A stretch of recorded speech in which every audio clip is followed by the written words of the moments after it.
Welcome everyone to this new episode of Cold Email Teardowns, where we tear down your cold emails to help your business grow.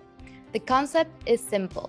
You send us your cold email and we invite a cold email expert to tear it down and write it again. Today, I'm happy to welcome Bill, CEO at Sales Captain. Hey Bill, can you tell us a bit more about what you guys are doing at Sales Captain? Of course. Thank you for having me and thanks for the invite. So it all started, back when I was in high school, discovered Facebook, probably as many teenagers. I somehow ended up into marketing, helped grow a growth marketing agency, one of the first in the world. And then shortly after that, I worked with an agency that helps e-commerce brands. And we helped grow that agency through growth marketing and more specifically through cold email.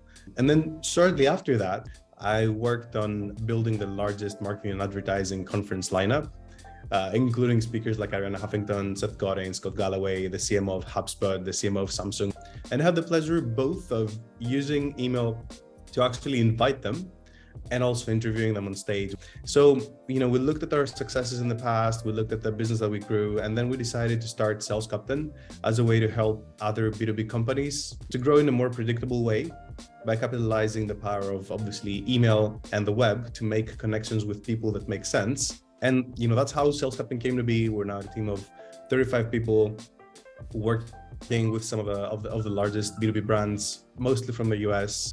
Yeah, and that's, I guess, what brings us here today. Yeah, thank you, Bill. That's so amazing. So let's get on today's episode. We're gonna break down a cold email sent by a SaaS company that offers a platform for collaborative video production. Let's check it out. The goal of the email was to book meetings with small and medium-sized creative agencies. Hello, first name. I came across your project for a prospect's client name and love what you did for their video marketing campaign. We have been in the film industry for years and have noticed that many creative agencies struggle to be effective in their work and in post-production because they work and communicate with different tools.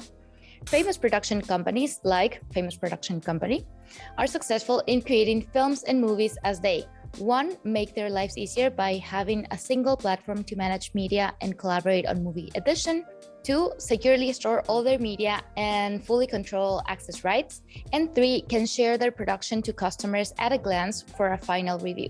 I'd be happy to show you how agencies and filmmakers use software in a 15-minute live demo. Are you available in the next few days? Just send me a message or book an appointment here and I'll get back to you. Name. Great. What do you think about it, Bill?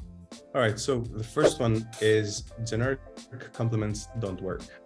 Oh, I love your music. Like, love what you did doesn't work. Point to something specific you liked if you want to use this strategy.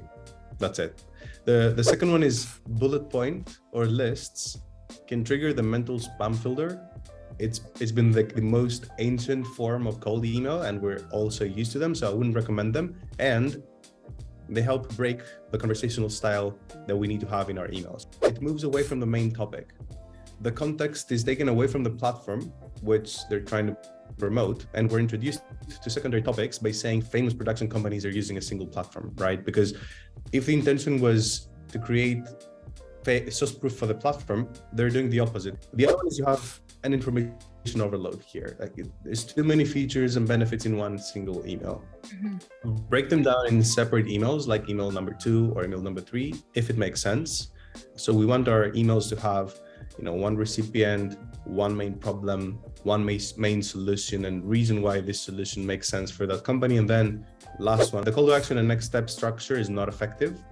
Asking for a call both in the penultimate paragraph and the last paragraph is too much. Asking for a call, especially in email 1, is also not recommended these days. It used to work more and it can sometimes work, but in 2023 and 2024's outreach game, it's less effective. What you can do instead is focus on the real aim of a cold email, starting a conversation and building a relationship with your prospects. Great. These are all great insights, Bill. Let's see how you would rewrite it. Sure thing. So here's a draft I put together. Hey, first name. I noticed that creative agencies like a company name often work and communicate with different tools.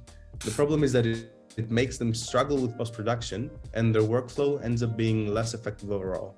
Famous Production Company cut their production and post-production time by half by managing media and collaborating on movie editing with our platform.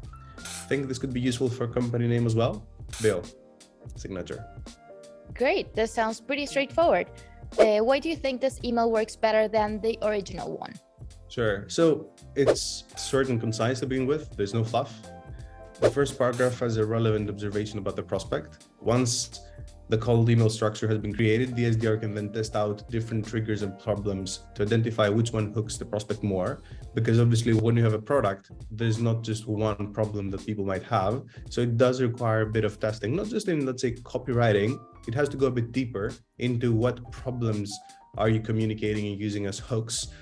The next thing is we include a relevant success case to back up the claim. In order for this to work, obviously, the name being dropped should also be relevant to the prospect so they can resonate. If you can't name drop, you could say something like, our clients increased X, Y, and Z, or we usually increase X, Y, and Z by X, Y, and Z. The next one is there's a clear CDA, asking for a conversation, not pushing for a meeting. And then the list of benefits from the original email should be divided into different emails and focusing on one benefit or feature at a time if it makes sense, but always prioritizing the feature that's most resonating with each ICP, each ideal customer profile, on email number one. Great, Bill. You've provided immense value in this video. I actually didn't know what used to be the recommended CTAs before, and now that it's switched up, this is actually immense value you're providing. If you want your cold email to be analyzed as well with our team of experts, you just need to fill out the form below. And of course, if you need Bill to join you in your strategies, all his info is down below, and you can actually book directly a consultation call with him on Outbound Experts. See you the next time, Bill. Thank you so much for coming in. Thanks, everyone. Thank you, Lilibeth.